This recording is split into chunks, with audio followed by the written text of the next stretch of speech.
ultimate abilities can quickly become the deciding factor in your victory or your loss. One well-placed ultimate can turn the tide for your team, but one slip-up can be devastating and can end up giving the enemy the advantage. In order to increase the chances for success, you can pair your ultimates with others for some potentially potent possibilities. Squeezing out every bit of value from your available ultimates is key to determining the sway of the fight, and to do so you must combine ultimates into one big teamfight winning play. When it comes to ultimate combinations, or ult combos for short, there is usually a setup ultimate or primer ultimate, followed by an offensive ult to actually deal the damage that is going to eliminate the enemy. Let's take a look at some examples that showcase a few of these combinations and why they work so well. We would be doing a disservice if we didn't mention the classic, tried and true Nanoblade. It is a potent combo that has been in the game ever since the release of Ana back in 2016, and still holds true to this day as being efficient at clearing the enemy team with ease. Let's take a look at what combining Ana's Nano Boost and Genji's Dragon Blade is capable of in this clip of Akshon and Ryu Jaehong. Going into it, Genji and Ana have stocked up their ult to confirm the capture of the point, as a last resort measure. As the gladiators begin to filter out of their spawn, Akshon makes the call that he is going to blade. Immediately, his damage is increased by 50% and gains 50% damage resistance. This turns his normally 120 damage slash into a deadly 180 damage slice. Combined with a swift strike, and you can instantly delete any 250 health hero within the blink of an eye. Despite the desperate efforts of the gladiators' Rhine swinging, Genji is unfazed, and even manages to tank a point-blank coalescence. Deleting the entire enemy team with 2 ultimates is nothing to take for granted, especially considering the enemy popped 2 of their own ultimates in an effort to counter. Nanoblade will always remain a fan favorite, as we get to see a beautiful display of mechanical prowess mixed with team synergy. This ult combo surely isn't going anywhere anytime soon, as hard CCs and a perfectly timed Transcendence remain the only true counters. With the arrival of Sombra, ultimate combos built off of her extremely deliberating ultimate ability have become more and more popular. With the ability to nullify abilities, shields, barriers, and either entire other enemy ults, it was, and still to this day remains, one of the best ultimates in the game. One setup that we're going to be looking at today is combining the devastating EMP with Reinhardt's good old-fashioned Earth Shatter. This formidable combination is especially good against uncoordinated enemies. If they stack too well, one EMP can envelop them entirely. If they are too spread, they risk getting picked or not utilizing barriers. Along with the incredibly quick cast time for Sombra's decloak and ultimate cast, a stun is not only unrealistic, but just plain unreliable. If you are not careful, one EMP can render any barrier that you might have ineffective, opening a perfect opportunity for a Reinhardt to shatter. This truly is a teamfight winning combination, with not much counterplay outside of forward thinking and tracking the enemy ultimates at all times, especially with a Sombra lurking behind you. Moving on to another classic that's been with us since beta, combining Hanzo's Dragon Strike with Zarya's Graviton Surge is a potent combination unless otherwise countered with proper preparation. The concept itself is quite simple. You utilize Zarya's Grav to group up the enemy team and deny them of any movement abilities, and follow up immediately with Hanzo's Dragon Strike positioned to pass directly through them. Outside of a clutch Immortality Field or a Transcendence, it's either a team wipe or at least 1 or 2 eliminations if the dragon was a bit off the mark. While it's lesser known, this combo was all the rage during the Doomfist meta. A personal favorite, it capitalizes on the natural synergy between hard CC and instant burst damage. The ultimate combo we are referring to is Doomfist applying his Meteor Strike into a Graviton Surge, providing up to 300 instant damage within the epicenter of the grav. This deadly sequence can even outdamage a counter Transcendence, with only a perfectly placed barrier or Immortality Field offering any hope for survival.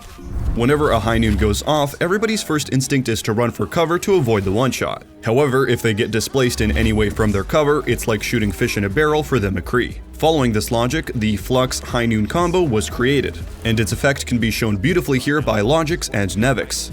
With Shock on the high ground behind their barrier, the High Noon would be wasted. However, Nevix utilizes his Gravitic Flux to lift Moth up out of the Immortality and from behind the barrier right into a High Noon. This combo was enough to stall San Francisco enough that they could not reach the point in time.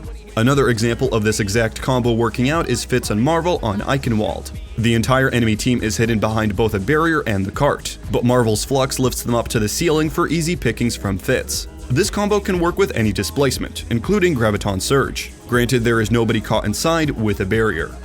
Let's take a look at an unlikely combination, one that did not directly displace the enemy by any effect of its own, but by mere presence. Heading into the neutral game between Valiant and Fuel, we're seeing almost all of the ultimates available on the side of the Valiant. As Los Angeles begins to apply pressure from the high ground, the Fuel decide to rotate around the inside of the building to gain the upper hand. However, KSF utilizes his ice wall to cut off their exit, and throws in his blizzard to even further box them into the corner. At this point, the Fuel is entirely trapped, and are forced to burn both support ultimates as a means to survive. McGravy sees a helpless enemy team and jumps on the opportunity, throwing his self-destruct right into the mix. With absolutely nowhere to run and nothing to hide behind, the bomb secures a 5k, and the Fuel have nothing to show for it. So far, McGravy, the bomb stuck to the back!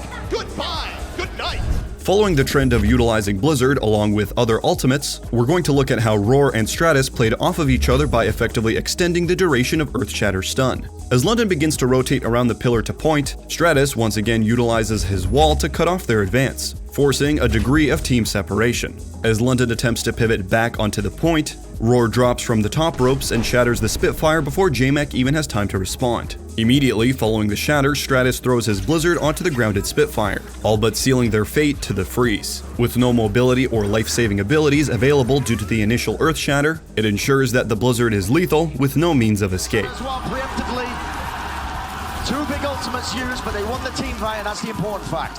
Long gone are the days of Beyblade, yet Reaper's ultimate still remains a staple team wiper if your composition happens to include him. To end the list off for now, we're going to look at what happens if you stack 2 damage boosts on top of Reaper's already high damage per second ultimate ability. It all starts with Gator using his supercharger in a safe location to ensure its longevity. Then, Edison tops himself off and launches himself into the enemy frontline. Literally stepping on top of Jerry, he takes the Nano and lets it rip.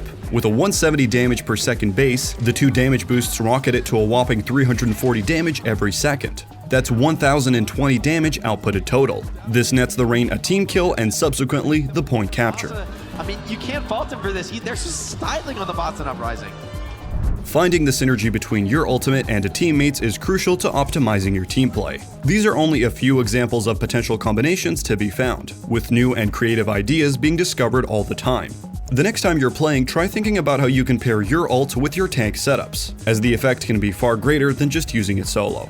That's all we have for this episode of Actionpedia. What are your favorite ult combos in Overwatch? As always, let us know in the comments below. This video was made possible thanks to our wonderful patrons. A huge thank you to everybody on this list, and shout out to Jason, Foxy, Lyra, Mauve, Nate, Nathan, Oshayo, Sierra, Shampoo, Weeaboo, and Spartacus for being platinum supporters. And an extra special shout out to Steven, Noodles, Marco, Mookie, Daniel, and Juke for being diamond supporters. Thanks a ton guys, we really appreciate it. If you also want to support our channel and unlock perks, check out the Patreon link in the description below, or join our Discord server. If you want to help us out in a different way, leaving a like, subscribing, and hitting the bell to stay up to date is also appreciated. My name is Nikita, and thank you for watching.